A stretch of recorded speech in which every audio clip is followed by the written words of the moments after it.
Should he be fired? Absolutely. I think he should, but I think a lot of people should be fired. Yes. Mitchell Schwartz actually tweeted out the first run play of the game yesterday. And he, of course, everybody knows him, ex-Chief tackle. He says, first play of the game, and we have a massive issue with the Chiefs running game. To be very clear, I put this on coaching, not Pacheco. The angles are all wrong, and it takes away what could have been a massive run to start the game. Stuff like this just frustrates me endlessly. I think a lot of Chiefs Kingdom is just under this false impression that if you just had Breece Hall and Matt Nagy gone, we're undefeated. And I just don't know. No. I think if you truly in your heart think that this season would have been all that different if there just would have been insert whoever instead of Matt Nagy, I think you would have been sadly disappointed, because I think it went a little further than just the guy that helped craft the offensive game plan each week. I think it goes to Joe Blameyer. I think it goes to Girardi. I think it goes to Connor Embry. It goes to Todd Pinkston. It goes to Andy Reid. He is the one in charge of all this. It goes to Andy Heck. There were several times this year that even the defense didn't look too solid in certain games because Spags wants to play certain people or whatever it may be. So everybody's got a piece of the pie here. Yes, Nagy should be fired.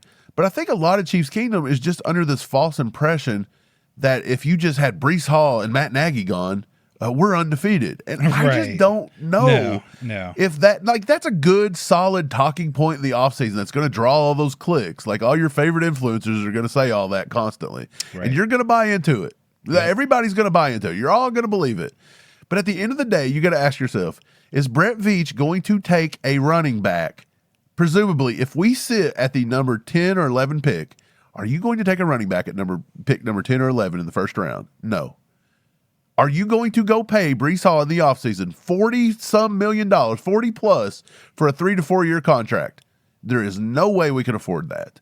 So I don't know why this has become a big talking point. And honestly, with this scheme, with running out of the shotgun every play on predictable play calls, with a primarily zone blocking scheme where Andy Heck and everybody hasn't really developed a lot of great run blockers that can actually pull the scheme off, I don't think none of this really matters. Right.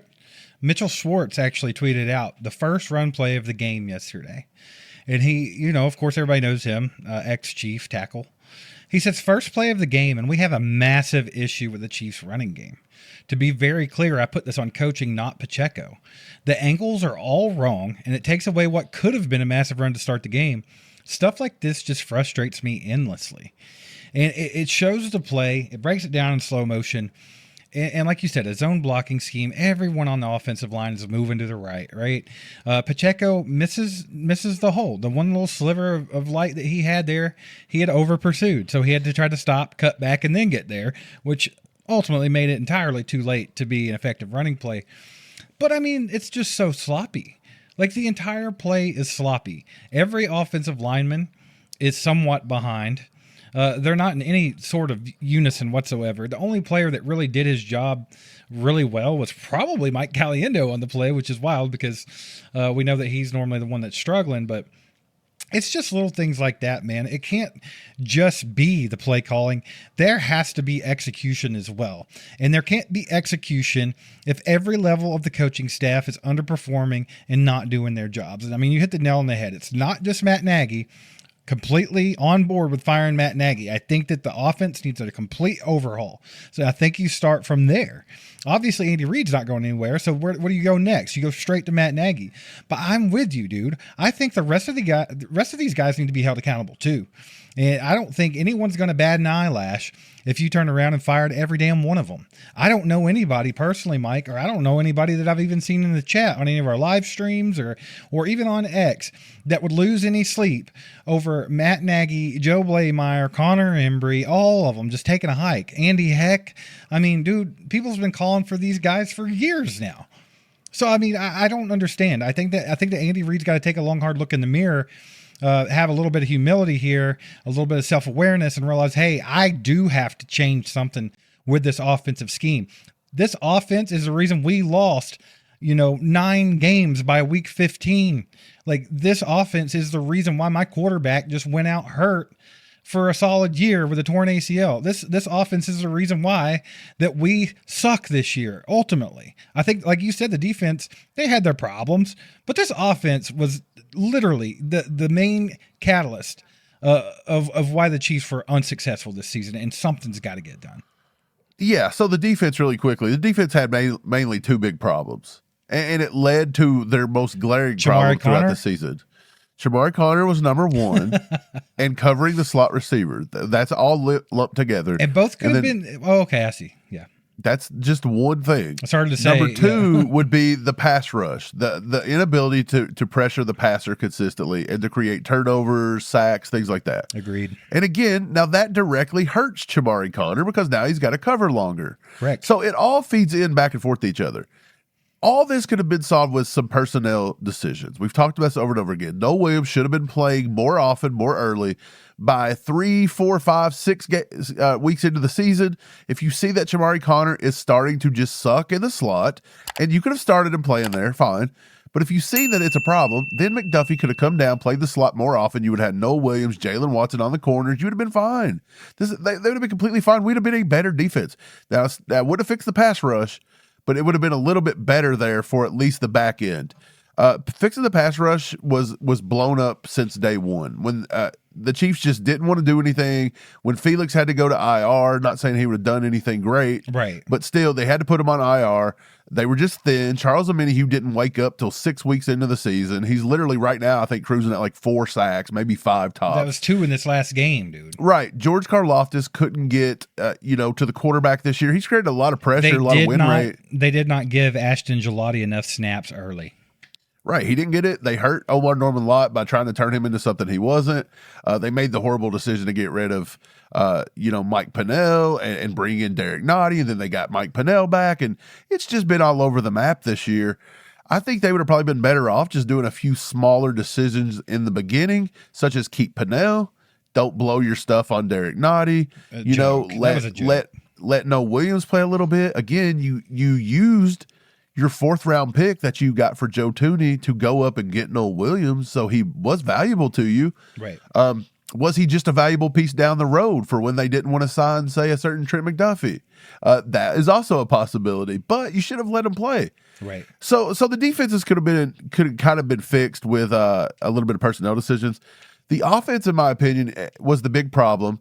I'm glad that I seen what Mitchell Schwartz seen. If you remember yesterday's podcast, I spoke about that exact same thing. There were times in that zone blocking scheme where they were running to the weak side, not the strong side. So they were running at the defensive end, not at, not with the tight end. Right. So I don't know which specific play he's talking about, but the one I've seen, it may have been the first play of the game, honestly. It was when Kelsey was trying to block, and Kelsey's guy eventually come down the line and made the tackle because Pacheco was dancing because he tried to go too far out, and then by the time he cut back in, he couldn't get to the hole Caliendo created. I don't think that was the same play. That just shows you how many problems they have in the running game. Okay, so right. Yeah, that's what it is. They didn't teach Pacheco the proper angle. And again, I think these are small things that maybe an Eric Bieniemy brought, right, and things that Todd Pinkston, not being a running back, cannot really figure out and to relay this. This could be the reason that maybe Brashard Smith couldn't figure it out. Maybe they just don't have people developing these guys good enough. Isn't it wild that at the highest level of football, the NFL, that you have a wide receiver by trade as your running back coach? Does that not just seem stupid to begin with? Yeah, I mean, it is. They do this all the time. I know they do it a lot. I get it, but at the same time, it just seems like ignorant. It seems counterproductive. It seems dumb. I mean, look at Connor Embry. I don't want to dog on him either, but the kid, he went to college. He coached, I think, some high school. He coached a little bit in college. He went straight to the NFL after like a season. Yeah. What? I don't get it. Like, you could have come on and been an assistant at something before you get the entire receiving room. Yeah. But it is what it is. But that's where we got to go. So the whole thing wraps back around to this. Does Breece Hall change anything? Yes, Breece Hall might be smart enough to understand the angles better, but now you guys got to look at this. Did Breece Hall run a zone scheme when he was back at Iowa State? Is he familiar with it? Did the Jets run a zone scheme? I don't know. I've not looked into any of this. I've not really taken it seriously. But you just can't say any old back comes in here and can just slide in. He's an instant upgrade. Is he more talented than Pacheco? Absolutely. But like, we have a problem. Just the fact that picking up Dameon Pierce and you couldn't get this guy into the game in 2 weeks, he couldn't pick up the playbook. This stale dud of a playbook. They couldn't get him in and get him a few snaps. And this has happened over and over again. It happened with D-Hop last year trying to integrate. It happens constantly. What is it so hard about this offense that the rookies can't play, the veterans can't play, no matter who it is? We can't get them onto the field. Right. But yet defenses on the other side, they know it before we even run the play. So how is that? No clue, dude. I think it's a lot going on there, and it's not just Isiah Pacheco. I mean, even Mitchell Schwartz said he don't even think it's his fault. He thinks it's more coaching. It's not. Sloppy blocking, a lot of different things. So, I mean, it's that. And yeah, people are going to scream for Breece Hall. People are going to scream for a lot of different pieces to this offense. And that's okay. Everybody's allowed to have their opinion, and I think that everybody's kind of on the same page with, hey, something has to happen with this offense. We need to take these 3 weeks to evaluate everything, and then heads got to start rolling, or we've got to start figuring something out here at this offense or this offseason. But on the positive, even the coaching staff and everybody else gets to dive into the draft picks a little bit more this year. So maybe they will hit on, we'll have a really, really good draft class this time. Well, you mentioned talent scouts, and you mentioned guys that need to be developing and things like that. And I think Andy Reid, if one thing he said in yesterday's presser that really hit home with everybody, it's just that everybody holds a piece of the pie. Like, he might hold the biggest one, but there is a lot of blame to go around for how bad the season's been.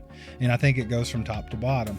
And that's just how it's going to be. You guys get in the comments. Let us know what you think the problem has been. Let us know what you think the team needs to do going forward. Also, let us know if you think Travis Kelce's going to come back and try to, help Mahomes get back and end it a better way than what we watched take place on Sunday. I appreciate you guys being here. Do us a favor, hit that like button, subscribe to the channel, and we'll catch you next time. Go Chiefs.